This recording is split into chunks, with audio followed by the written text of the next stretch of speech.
В Хандаге побывали участники автопробега, посвященного столетию якутской милиции. Они уже преодолели путь через Мегино-Кангаласский, Чурапчинский и Татинский районы. О встрече участников колонны с ветеранами внутренних дел, главой района и общественностью в Хандаге расскажут наши корреспонденты.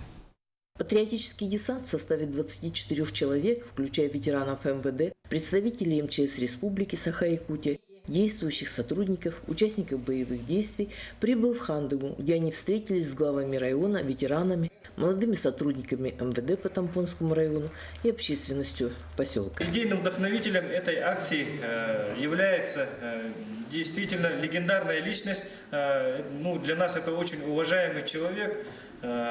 Это Алексеев Геннадий Гаврилович, заслуженный юрист республики, полковник полиции в отставке, человек, занимавший не последнее место в рядах руководителей Министерства внутренних дел.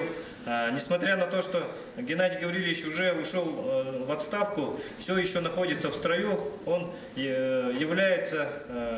уже в рядах спасателей нашей республики, является ветераном боевых действий. Участников экспедиции приветствовали юные полицейские Хандагской средней школы, исполняющий обязанности главы района, председатель районного совета ветеранов. В честь столетнего юбилея создания якутской милиции организаторы пробега вручили памятные медали и знаки ветеранам МВД Тампонского района и книги «Стражи правопорядка Якутии».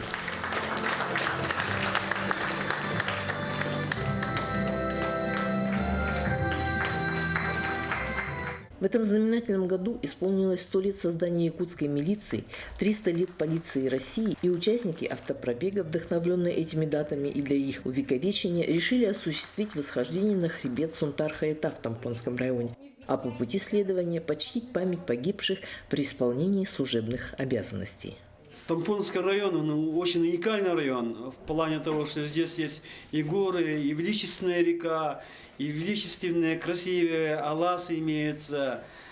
Здесь выросли великие люди, это герой социалистического Кладкин, это лауреат государственной премии, депутат Верховного Совета Погадаев, великий снайпер якутского народа, всего советского народа Федор Матвеевич Окуловков. Несмотря на ненастную погоду, патриотический десант намерен выполнить свою миссию во что бы то ни стало. Нина Ханарова, Джулстан Толстяков, Тампонский район.